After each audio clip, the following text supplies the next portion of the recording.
ചെറുപുഴ വ്യാപാര ഭവൻ ഓഡിറ്റോറിയത്തിൽ tipper lorry ഡ്രൈവർമാർക്കും quarry നടത്തിപ്പുകാർക്കുമായി ബോധവൽക്കരണ ക്ലാസ് സംഘടിപ്പിച്ചു. മലയോര മേഖലയിൽ അനുദിനം വർദ്ധിച്ചുവരുന്ന അപകടം ഡ്രൈവർമാരുടെ അശ്രദ്ധ കാരണമാകുന്നുവെന്നും ഇതിന് അടിയന്തര പരിഹാരം കണ്ടെത്തണമെന്നും ബി.ജെ.പി, ഡിവൈഎഫ്ഐ, യൂത്ത് കോൺഗ്രസ് സംഘടനകൾ ആരോപിക്കുകയും പ്രത്യക്ഷ സമരപരിപാടി നടത്തുകയും ശക്തമായ മറ്റ് സമരത്തിന് ആഹ്വാനം ചെയ്യുകയുണ്ടായി.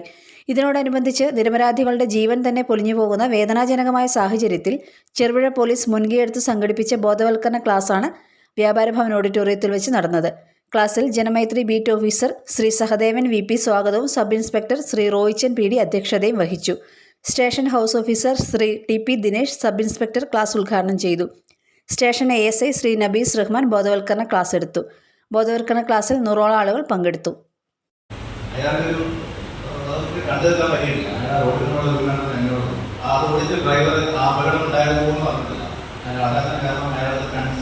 ഒരു ക്യാബിനാണ് ഇരുന്നത്. അയാൾ ഒച്ച കേട്ടിട്ടില്ല. ചെറിയ രീതിയിൽ പാട്ട് വെച്ചിട്ടുണ്ടായിരുന്നു. കേൾക്കൊണ്ട് അല്ലാതെ അയാൾ മൊബൈലിൽ പരിശോധിച്ച സമയത്ത് അയാൾ ഇവിടുന്ന് പോയിട്ട് അയാളെ നല്ല ഇറക്കുന്നവരെ അയാളെ 10-15 മിനിറ്റോളം അയാൾ മൊബൈൽ സംസാരിച്ചുകൊണ്ടാണ് വേണ്ടി വെച്ചത്. അയാൾ കോൾ ഡീറ്റെയിൽസ് എടുക്കുന്ന സമയത്ത് അയാളെ സംഭവം നടന്നതായിട്ട് ഫോൺ ചെയ്ത് സംസാരിച്ചുകൊണ്ടാണ് പോയത്. ഇത്തരം കാര്യങ്ങളെല്ലാം ഒഴിവാക്കാൻ വേണ്ടിയിട്ടാണ് നിങ്ങളോട് എനിക്ക് പറയാനുള്ളത്. കാരണം അത് ട്രെയിനർ ക്ലാസ്സിൽ ഞങ്ങൾ വിശദമായി പറഞ്ഞു. അപ്പോൾ ആ രീതിയിൽ ഓഫീസർ പിന്നെ എനിക്ക് കോറിംഗ് ആളുകളെ ഞങ്ങൾ വിളിച്ചിട്ടുണ്ട്. അവരോട് എനിക്ക് പറയാനുള്ളത്, നിങ്ങളവിടെ തല്ലി കയറ്റി കൊടുക്കുന്ന സമയത്ത് അവർക്ക് എത്ര ടണ്ണാണോ അനുവദിച്ചിട്ടുള്ളത് അത്ര ടണ്ണ് മാത്രമേ കയറ്റാൻ പാടുള്ളൂ. അതിൽ കൂടുതൽ അവിടെ കയറ്റി കൊടുത്താൽ കോറിക്കെതിരെ ഞങ്ങൾ നടപടി എടുക്കും. എത്ര 20-25 എത്ര ടണ്ണാണ് എത്ര ടണ്ണ് മാത്രം കയറ്റാൻ പാടുള്ളൂ. പിന്നെ നിങ്ങൾ കല്ല് പിന്നെ അങ്ങനെ സാധനങ്ങൾ കയറ്റി വരുത്താൻ നിർബന്ധമായിട്ടും അതിനെ മുകളിൽ മൂടി കവർ ചെയ്തിട്ട് പോകാൻ പാടുള്ളൂ. ഇതിൽ വരുന്ന ബാക്കിൽ വരുന്ന വണ്ടികൾക്ക് വളരെ ഡിസ്റ്റർബൻസ് ഉണ്ടാകുന്ന സംഗതിയാണ്. അതുകൊണ്ട് അത് നിർബന്ധമായി നിങ്ങൾ പറയും. ഈ ആ കാര്യങ്ങൾ കൂടുതലായിട്ട് ഇവിടെ പറയും. ഞങ്ങൾക്ക് സമയം വൈകിക്കുന്നില്ല. അപ്പൊ നിങ്ങൾ വന്ന എല്ലാവർക്കും വളരെ സഹകരണത്തോടെ ഞാൻ ഈ പറയുന്നത് നിങ്ങൾ കുറ്റം പറയാനാണ്. നമ്മളോട് നിങ്ങൾ കുറ്റക്കാരാണ് ഞാൻ കുറ്റക്കാരാണെന്ന് പറഞ്ഞ് എടുക്കാനുള്ള കാര്യത്തിനല്ല. ഞാൻ നേരത്തെ പറഞ്ഞതാണെങ്കിൽ പ്രധാനപ്പെട്ട കാര്യം, ഒരു ജീവൻ പോലും ഇനി ഇവിടെ പൊയ്യാൻ പാടില്ല. ഒരാൾക്ക് പോലും പരിഹരിക്കാൻ പാടില്ല. ഒരു അംഗമോ അല്ലെങ്കിൽ ഒരു കാലിനോ കൈക്കോ എന്തെങ്കിലും പരിക്ക് പറ്റി കഴിഞ്ഞാൽ അവരുടെ ജീവിതം എത്ര ദയനീയമായിരിക്കും എന്നുള്ളത് നിങ്ങൾ അത് അനുഭവിച്ചവർക്ക് അറിയാം. അല്ലെങ്കിൽ അങ്ങനെ ഒരാളെ വീട്ടിലുള്ളവർക്ക് അറിയാം. നിങ്ങൾ എപ്പോഴും ഓടിക്കുന്ന സമയത്ത് വളയം ചെയ്യുന്ന സമയത്ത് നിങ്ങൾ ഓർമ്മിക്കാം, എന്നെ മാത്രമല്ല കൂടെ പോകുന്നവരുമായിട്ട് ഒരുപാട് ആളുകളെ ബോധമുണ്ടാക്കില്ല. അവരെ എതിരെയും വണ്ടി ക്രോസ് ചെയ്ത് ഓടി പോകും. നമ്മുടെ കുട്ടികളാണ്. സ്കൂൾ ബസ്സിലെ വണ്ടി ഓടിക്കുമ്പോൾ വളരെ ശ്രദ്ധിക്കാം. കാര്യങ്ങൾ പറയാനുള്ളത്. അപ്പോൾ ഈ ഇപ്പോൾ വരുന്ന ക്ലാസ്സിൽ വരുന്ന കാര്യങ്ങളെ അതിന്റെ ഹൃദയത്തിൽ ഉൾക്കൊണ്ടിട്ട് നല്ല രീതിയിലുള്ള ഒരു ഡ്രൈവിംഗ് കൾച്ചർ ഉൾപ്പെടുത്തിയെടുക്കാം. ഇനി നമുക്ക് ചെറുപുഴയിൽ ഇങ്ങനെയൊരു സംഭവം ആവുന്നേക്ക് എന്തെങ്കിലും സംഭവം ഉണ്ടാവാതിരിക്കട്ടെ എന്ന് പറഞ്ഞുകൊണ്ട് എല്ലാവരുടെയും സമ്മതത്തോടെ ഈ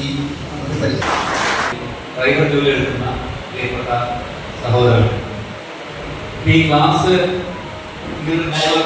കൈകാര്യം ചെയ്യുന്ന ആവശ്യകതയെക്കുറിച്ച് നിങ്ങൾക്ക് ഇവിടെ സ്വാഗത ക്ലാസ് ഉദ്ഘാടനം ചെയ്യുന്ന ബഹുമാനപ്പെട്ട പറയുന്നത്, നമുക്കറിയാം 2 മേജർ അപകടങ്ങൾ, അതുപോലെ 2 കുട്ടികൾക്ക് പരിക്ക് വരുന്ന സംഭവം ചുരുങ്ങിയ ദിവസത്തിനുള്ളിൽ അല്ലെങ്കിൽ മണിക്കൂറുകളുടെ ഇടവേളകളിലാണ് നമ്മുടെ ഈ സ്ഥലത്ത് സംഭവിച്ചത്.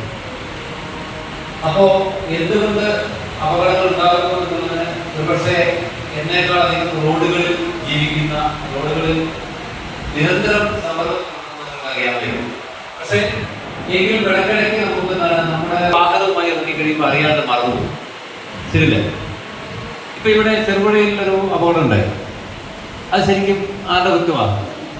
എന്താ അവിടെ സംഭവിച്ചത്? എന്താ നിങ്ങളെല്ലാം ലോറി ഓടിക്കും? എന്താ സംഭവിച്ചത്? പറയാം. എന്താ സംഭവിച്ചത്? ഒരാൾ മരണയ്ക്കാൻ കാരണം എന്താണ്?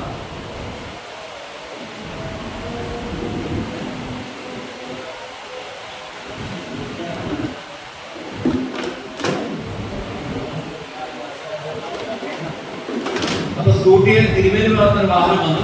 അപ്പൊ സ്കൂട്ടിയെ മറികടക്കുന്ന സമയത്ത് തട്ടി മരണപ്പെടും. എന്താ നിങ്ങൾക്ക് അഭിപ്രായം? അതേ അഭിപ്രായം. വേറെ എന്താ അഭിപ്രായം? എന്താ അപകടത്തിന്റെ ഒരു കാരണം? എന്താണ് ഒരു കാരണം വേണ്ടേ? അവിടെ അങ്ങനെ ഒരു അപകടം ഉണ്ടാകാൻ ഒരു കാരണം വേണ്ടേ? എന്താ കാരണം?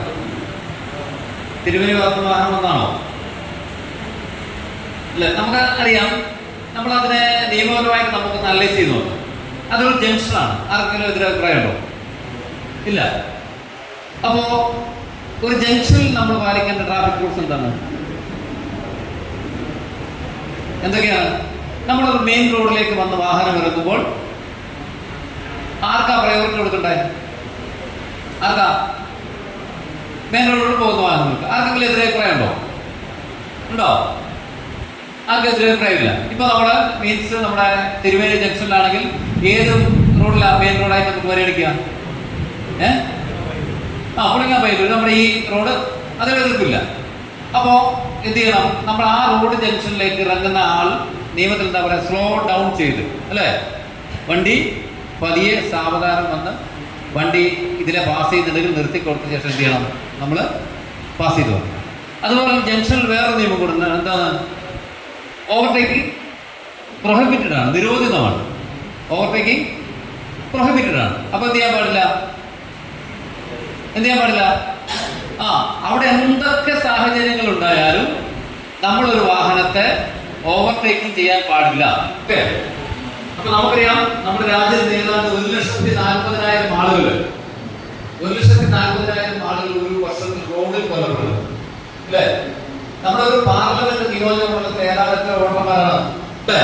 നമുക്കറിയാം സംഭവിക്കുന്നത് ഒരാൾ മരണപ്പെടുമ്പോ നമ്മുടെ കുടുംബത്തിന്റെ നാളത്തെ അവസ്ഥ എന്താ നമുക്ക് പറയാൻ കഴിയോ? ഇല്ല. നമ്മുടെ കാര്യം തീയതി സ്വാഭാവികമായും കുടുംബത്തിൽ കൂട്ടിവരും, അല്ലേ? നമ്മുടെ മക്കളെ ഇപ്പൊ ചിലപ്പോ എൻട്രൻസ് കോച്ചിങ്ങിനോ അവസ്ഥ കംപ്ലീറ്റ് എന്താവും? താറുമാറാവും. അങ്ങനെ ഒരു വർഷത്തിൽ 1,40,000 ആളുകൾ ഈ റോഡിൽ പിടഞ്ഞു വീഴുമ്പോൾ 1,40,000 കുടുംബങ്ങൾ ഇവിടെ അനാഥമായിട്ടുള്ളതാണ്, അല്ലേ? അപ്പോ അതിന് നമുക്ക് മാറ്റം വരുത്തണം. നമുക്ക് ഇവിടെ ചായ കൊണ്ടുവന്നു, നിങ്ങളെ ചായ കുടിക്കുക. അതിൽ നിന്ന് ബാക്കി വോയിസ് സംസാരിച്ച ശേഷം സംസാരിക്കണം. ഓക്കെ. ഒരാൾ മരിച്ചില്ലോ, ആ മരിച്ച് 10 മിനിറ്റ് 1 മണിക്കൂർ കഴിഞ്ഞ മൊബൈൽ ഫോൺ ഉപയോഗിച്ചുകൊണ്ട് ടിപ്പർ പോവുക. നാട്ടുകാരൊക്കെ അറിയാം. നിങ്ങൾ വേണം ഇതെന്തോ നടന്നാൽ നിങ്ങൾക്ക് ബാധപ്പെടുന്ന രീതിയിൽ നാട്ടുകാർ കാണുമല്ലേ? ഞാൻ കുറച്ച് 35 കൊടുത്തിട്ടുണ്ട്. ഇനി ഞാൻ തൂക്കും.